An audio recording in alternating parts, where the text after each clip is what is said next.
paz do Senhor Jesus. Amém. Glória a Deus, graças a Deus que nos dá vitória. Por nosso Senhor e Salvador Jesus Cristo, estamos alegres por mais uma vez estar aqui reunidos na casa do Senhor, na presença do Senhor, para juntos louvarmos a Ele. Eu, junto com a minha esposa, com muita alegria, nos dirigimos aqui para receber também de Deus e junto com a igreja, amém, Jesus, e todo louvor e adoração. Deus, agradeço a Deus, pastor Valdo, pela liberdade, também o nosso irmão Igor, acho que está aí, que fez o convite para nós estarmos aqui falando um pouco da palavra do Senhor.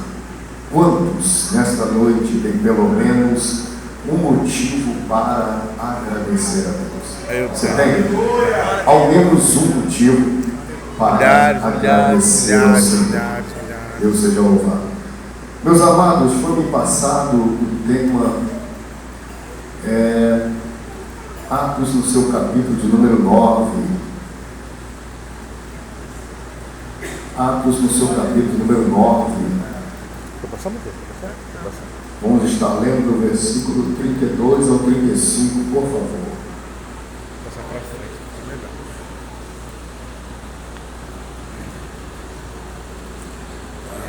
Atos 9, 32 ao 35.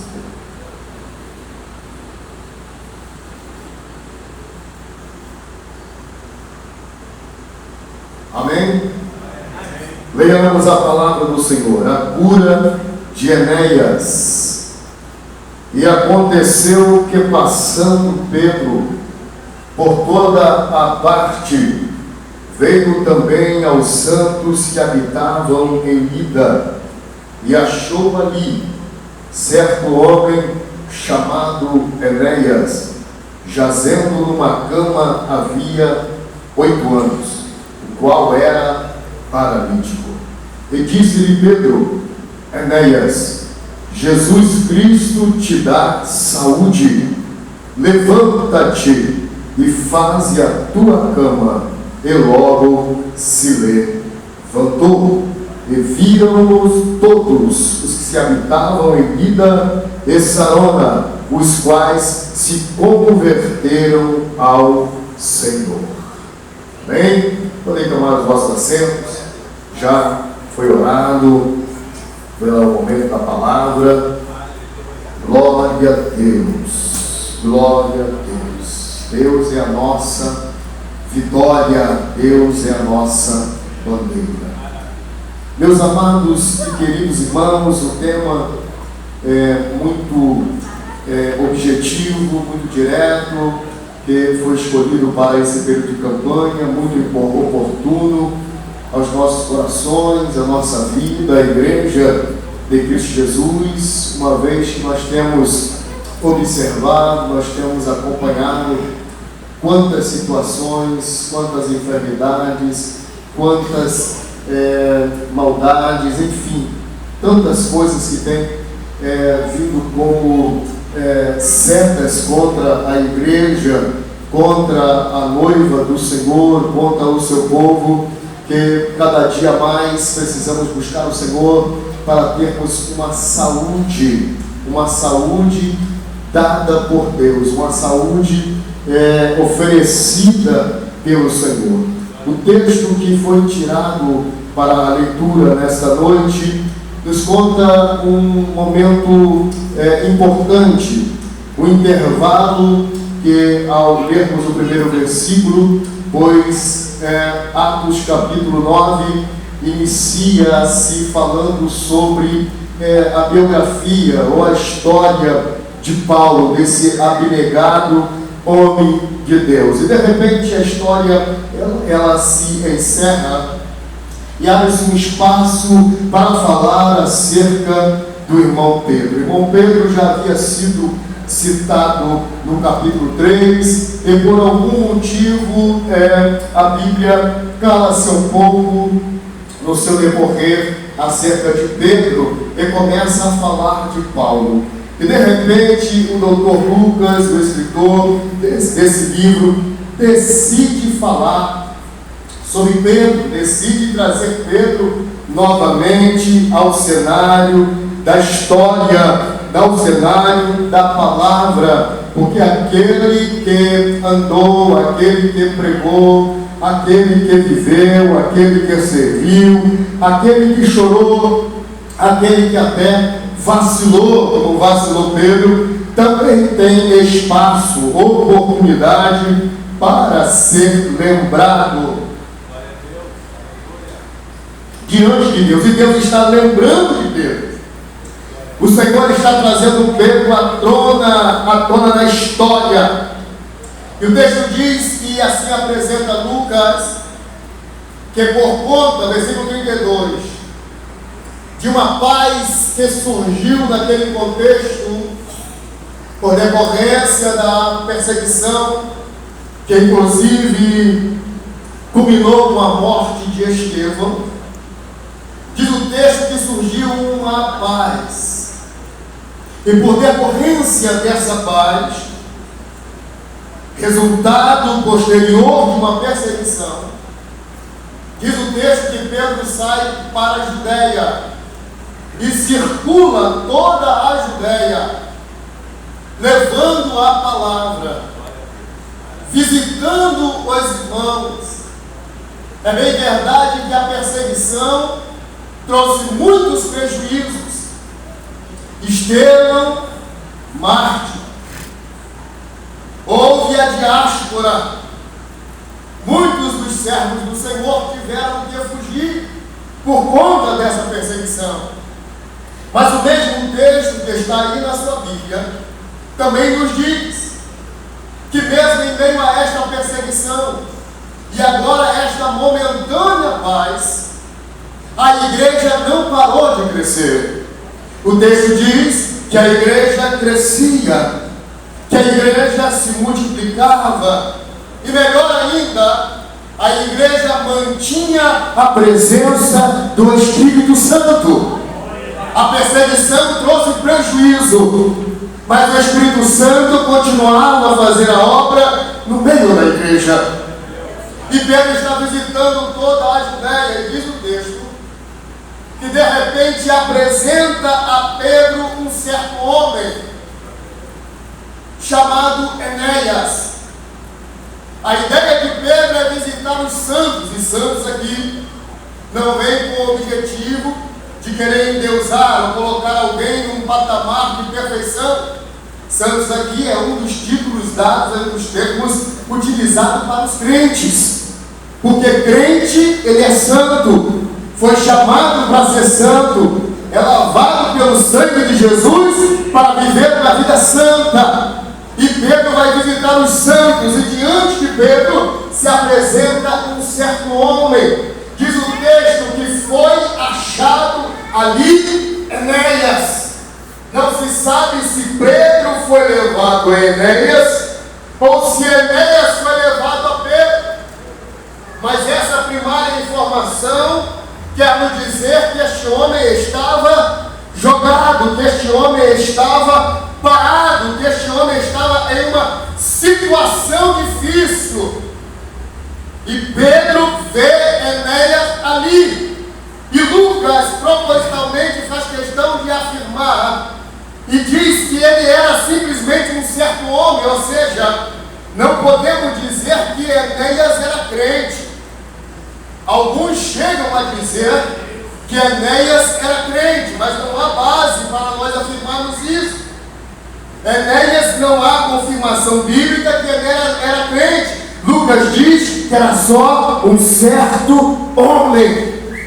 E Pedro acha este homem ali, e o texto continua dizendo que este homem foi achado. Esse certo homem, talvez grego, talvez judeu, era paralítico e jazia ali há 8 anos em cima da sua cama. E cama ali não é a cama box, ou a cama que você conhece. Enéas paralítico. Entendemos pela Bíblia, preste atenção, eu preciso da sua atenção nesse momento. Quem me conhece, eu prego assim mesmo, devagarzinho. Eu não tenho pique do pastor Val, não tenho pique de alguns irmãos aqui. Se eu pegar acelerado igual o pastor Val, dos irmãos aí, no final não dá bom. Eu vou devagar, então venha comigo, por favor. O texto diz paralítico. Entende-se que Enéas não nasceu paralítico. Entende-se que Enéas tornou-se paralítico. E a Bíblia diz que ele jazia nesta cama aproximadamente 8 anos. Há 8 anos que ele se encontrava nesta condição. E este primeiro cabeçalho que a Bíblia vai informar é para nos situar com relação ao estado deste homem. Alguém que não nasceu assim, mas passou-se a se encontrar assim. E as condições que Enéas se encontrava no contexto bíblico era bem pior em comparação aos dias de hoje. Enéas trazia consigo muitas limitações, muitos prejuízos por conta da sua situação. Percebam que o estado de Enéas era esse. Talvez não era a expectativa que foi lançado sobre a vida de Enéas.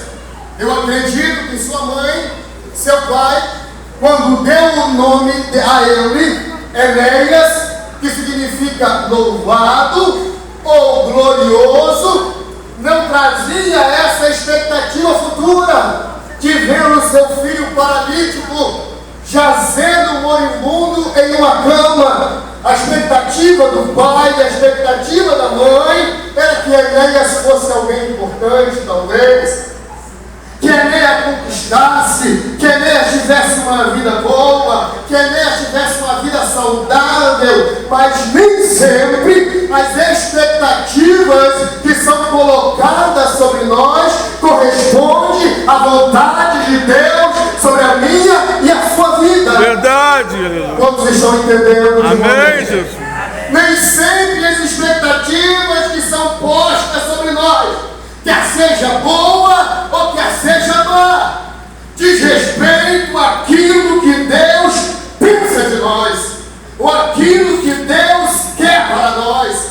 Se não vejamos, vocês são conhecedores da Bíblia, e eu ganho tempo com isso, e você sabe muito bem que o judeu, quando colocava o nome em uma criança, era decorrência de algum fato que havia acontecido ou que estava acontecendo, ou de um desejo, de um propósito do pai para aquela criança.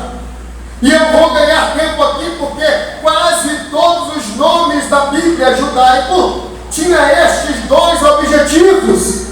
Ou foram dados por causa de um fato ocorrido, ou porque os pais vislumbravam, desejavam, sonhavam no futuro do seu filho.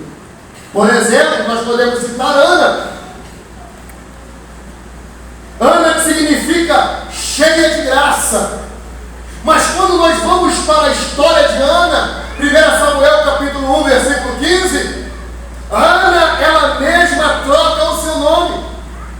Quando ela está diante de Eli, e Eli a interroga por decorrência da situação que ela se encontrava, Ana diz: não, meu Senhor, eu sou uma mulher perturbada, eu sou uma mulher amargurada. Amargurada é o significado do nome de Mara. Verdade. Ana, quando recebe este nome, os seus pais diziam: e Ana é uma mulher cheia de graça, e Ana é uma mulher feliz, e Ana é uma mulher deslumbrante. Mas por conta das aflições que Ana estava vivendo, ela mesma troca o seu nome e diz: não, agora o meu nome será outro, o meu nome será mulher atribulada ou amargurada, Mara, porque a situação que eu estou vivendo não corresponde à expectativa que foi colocada sobre mim. A expectativa foi boa, mas o resultado foi negativo. Semelhantemente, Mefibosete, você conhece a história. O nome Mefibosete significa aquele que leva consigo a vergonha, ou levando a vergonha. O nome Mefibosete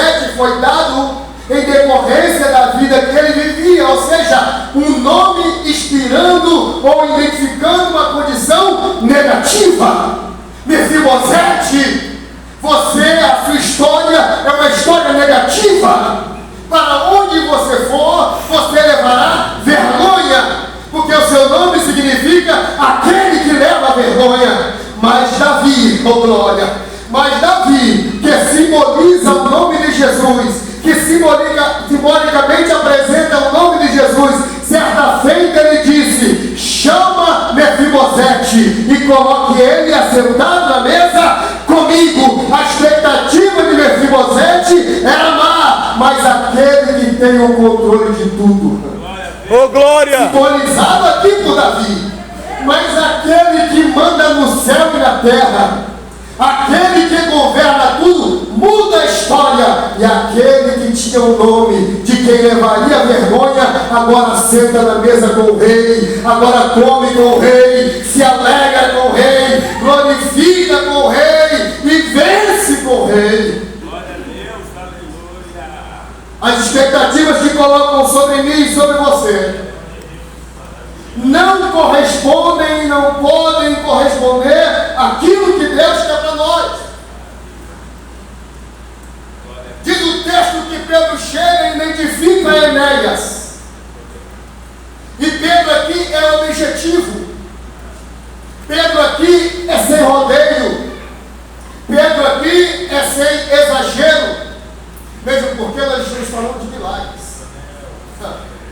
Mesmo porque nós estamos falando de milagres. Ei, atenção.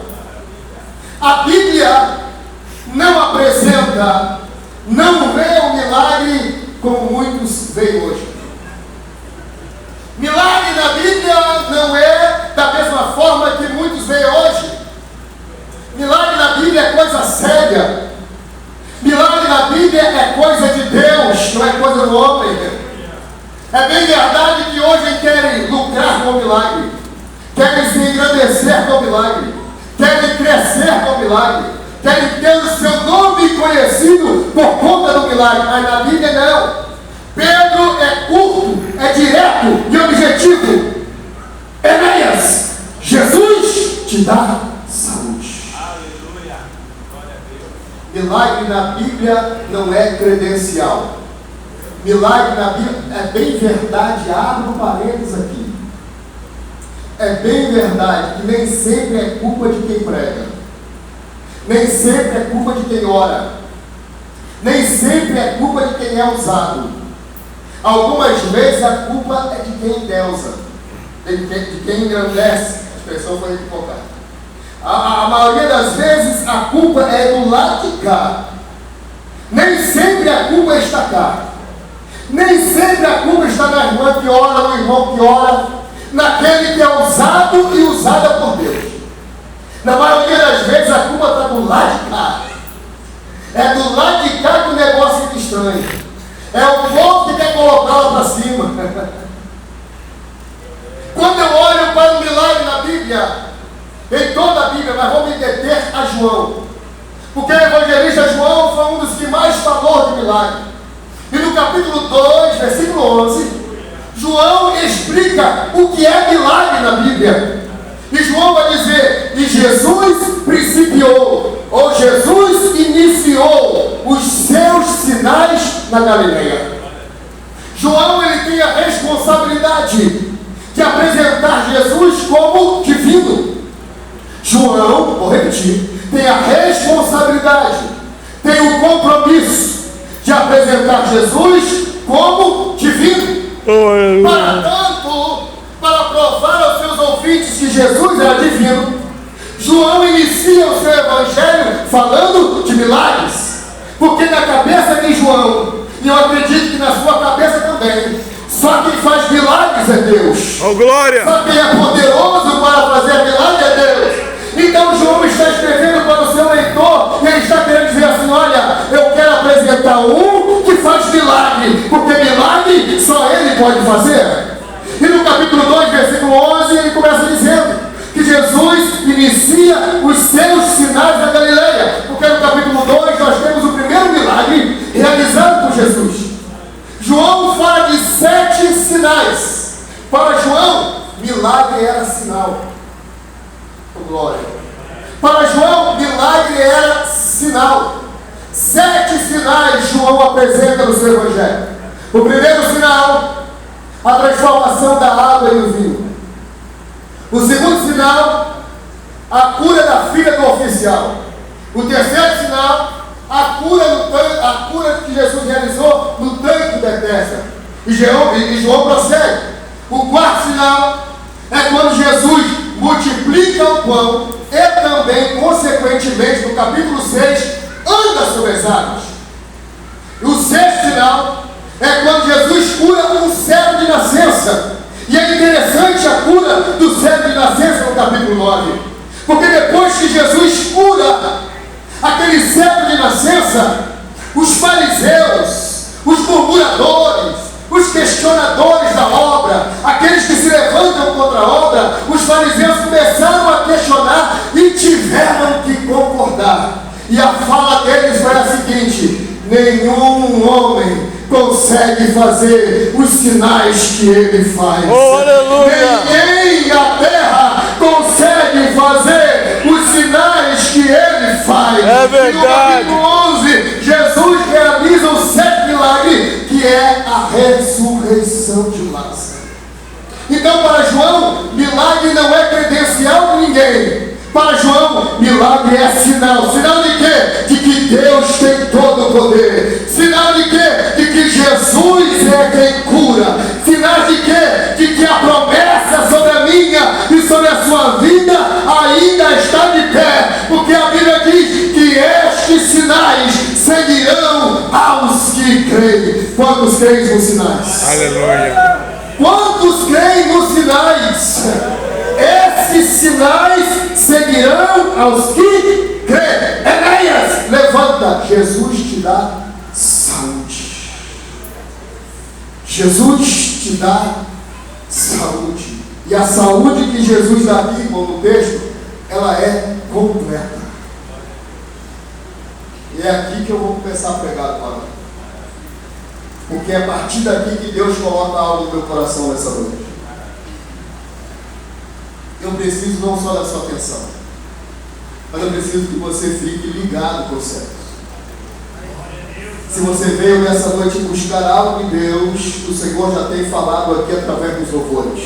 Verdade. Se você veio hoje, nesta noite, entregar algo para Deus e buscar algo de Deus, o Senhor já tem falado aqui. Mas o Senhor vai falar mais através da sua palavra, eu creio. Quantos creem? Aleluia! Quantos creem que Deus ainda fala? O milagre que Jesus, ou a saúde, a obra que Jesus realiza aqui, ela é completa. A expressão saúde é a mesma expressão utilizada no mesmo texto de João capítulo 3, versículo 16. Em João, no capítulo 3, você conhece o texto? A Bíblia diz que Pedro e João estão indo à hora nona, a hora da oração, para o culto, para o templo. E diz a Bíblia que quando ele sai do templo, ele encontra um paralítico, alguém à porta do templo, pedindo uma esmola. Você conhece o texto? João está fazendo a obra. E João e Pedro faz a obra perfeita, da maneira que tem que ser feita. Porque o texto, não sei se você já parou para pensar, eu quando leio a Bíblia, eu não sei se é bom ou se é ruim, mas eu sou muito detalhista. Eu me pego em pequenas coisas. Também sou assim. E às vezes nessas pequenas coisas eu fico ali, hora e hora, remoendo e perguntando a Bíblia e esperando a Bíblia falar comigo. E eu percebi nesse texto que João e Pedro, ou Pedro e João, estão nos ensinando aqui como é que nós devemos fazer a obra de papai, como é que nós devemos pregar o Evangelho, como é que nós devemos orar, como é que nós devemos cooperar com o Reino de Deus. Se não, vejamos, o texto diz que João passa. Primeiro ele percebe o necessitado.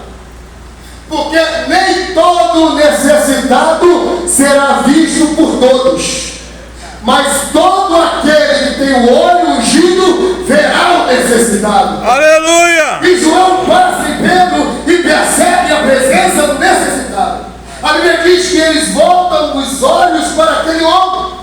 E a resposta depois do pedido do homem é: não tenho nem ouro e nem prata. Levanta-te. Se fosse talvez alguém diferente de Pedro e João, bastaria ali. Mas Pedro e João estão nos ensinando a fazer a obra. E o texto diz que ao Pedro dizer: levanta-te, a primeira coisa que Pedro faz, Pedro estende a mão. Pedro e João. O texto diz que eles estendem a mão. Não só veem, não só pregam, não só oram, mas diz o texto que eles estendem a mão. Depois que eles estendem a mão, diz o texto que eles colocam o paralítico de pé. E a Bíblia é enfática, a Bíblia ela é tremenda, a Bíblia ela é detalhista, porque ao colocar de pé não era o suficiente. O texto diz que ao colocá-los de pé, Pedro e João esperam o quê? E o texto diz que ao ele firmar os seus artelhos, nas escritas mais antigas, nas mais novas vai dizer o seu tornozelo, e ao firmar os seus artelhos e lhe colocar firme, Pedro diz: agora vai. Então primeiro Pedro ora, Pedro prega, Pedro estende a mão, Pedro ajuda a levantar, Pedro segura até que esteja firme, e depois Pedro diz: vai. E lá no versículo 16, quando todos começam a endeusar Pedro e João, quando todos começam a engrandecer Pedro e João, ele chama os seus ouvintes e diz: olha, esta obra que vocês viram aí, não foi nós que fizemos por conta própria, não.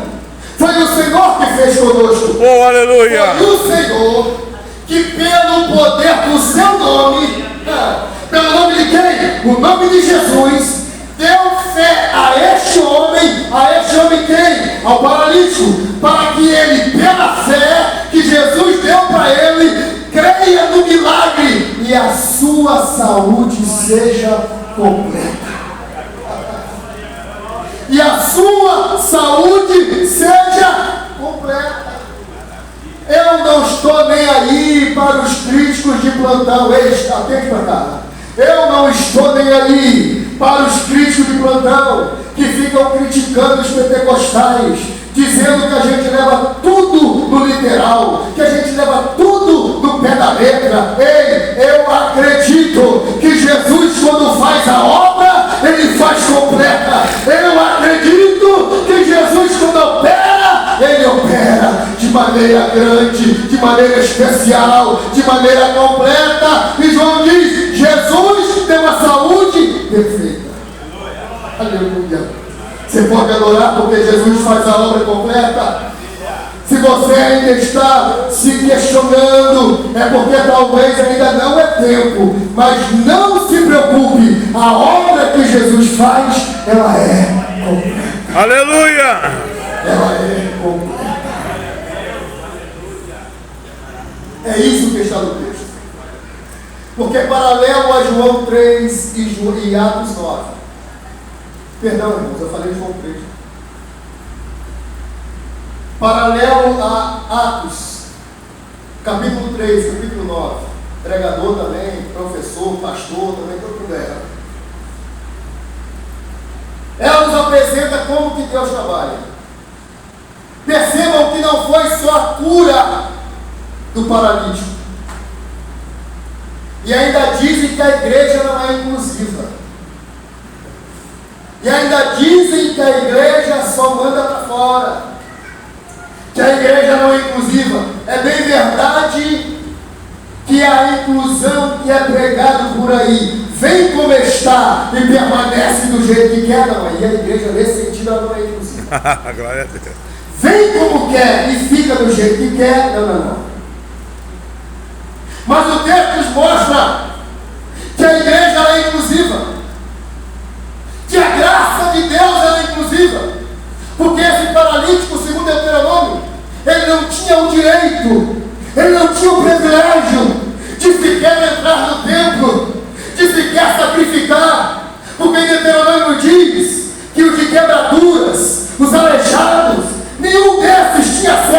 livre ao templo. Nenhum desses tinha acesso livre à adoração. Mas o Evangelho de Jesus Cristo, a palavra do Senhor, a poderosa palavra do Senhor, ela é inclusiva, porque o texto diz que depois que João ora, que João ajuda, que João levanta e que este homem fica de pé, ele entra no templo soltando e adorando o nome do Senhor. Oh, aleluia!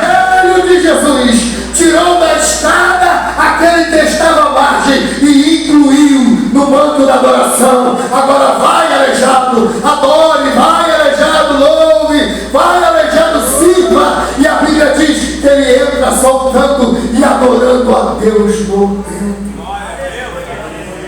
Não foi só a cura da paralisia. Agora aquele homem pode adorar e servir a Deus. Aleluia.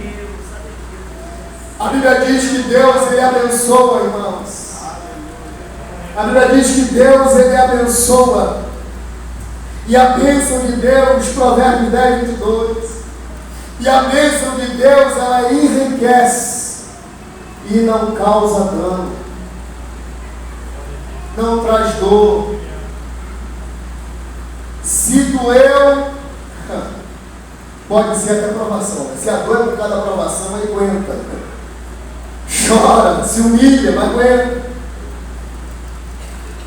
Mas se, opa, veio uma bênção, recebi uma bênção, se doeu, se trouxe dano, se trouxe prejuízo, esquece, não é de Deus. Não é de Deus. Porque as bênçãos de Deus, ela enriquece. E ela não causa dor, ela não causa dano, ela não causa prejuízo. Ela só acrescenta. Aleluia! As bênçãos de Deus, ela só acrescenta. Lembram-me, Isaías 38, ao falar de acrescentar. Porque paralelo ao episódio de Enéas, Isaías 38, Deus um dia disse para Isaías: vai à casa de Ezequias e diz. E Isaías foi direto ao objetivo igual Pedro. Assim como Pedro foi com Enéas, só que com Enéas foi bom. Isaías foi com Ezequias. Isaías chega na casa de Ezequias e diz: Isaías, assim diz o Senhor, prepara a tua casa, porque morrerá e não viverá. Morrerá e não viverá. Aleluia. A Bíblia diz que Isaías vira as costas e vai embora. Ao mesmo tempo, Ezequias vira as costas para a parede, vira o rosto para a parede e começa a orar. E a oração de Ezequias é linda, porque é uma oração referendada pela Bíblia. É uma oração reconhecida pela Bíblia. A Bíblia diz que Ezequias ora e diz assim: ó Deus, meu Senhor, lembra-te. Oh, aleluia. Preste atenção. Esta palavra pode falar com você nessa noite. Lembra-te que eu andei. Não só lembra que eu frequentei. Não só lembra que eu ofertei. Não só lembra que eu adorei. Não só lembra que eu estive presente no culto. Aleluia. Lembra-te que eu andei na tua presença. Aleluia. Lembra-te que eu andei contigo. Aleluia. Se tem uma coisa incomparavelmente que Deus faz melhor do que qualquer um, é não esquecer. Oh, glória! Eu vou repetir. É verdade. Porque nem todo mundo recebeu, não. Se tem uma coisa que Deus faz, que ninguém faz igual a Ele, é lembrar da obediência daqueles que te servem. Aleluia. O salmista diz que Deus lembra. Deus lembra de tudo, irmão. O salmista diz que Deus lembra de tudo, inclusive lembra que nós somos pó. O apóstolo Paulo diz que não veio sobre nós provação alguma que nós não suportemos. Deus lembra que você é pó. Quando toca, Ele sabe tocar. Quando repreende, sabe repreender. Quando corrige, corrige na medida. A Bíblia diz que as bênçãos de Deus são recalcadas, sacudidas e transbordantes. Deus dá na quantidade certa. Aleluia. Ele não deve nada a É verdade, Deus. Deus. Lembra que você é pó. Um certo dia, diz a Bíblia, estou partindo para o final, que houve um embate jurídico junto com os anjos. Satanás, intrometido, não convidado, foi participar de uma reunião. E aquela reunião era um embate jurídico. Por que um embate jurídico? Porque ali tinha a vítima. Porque ali tinha o advogado de acusação. E ali também tinha o advogado de defesa e o juiz. Então o que temos ali é um embate jurídico, Ronas. E diz a Bíblia que quando Satanás começa a apontar o dedo, começa a acusar, porque o seu nome é acusador.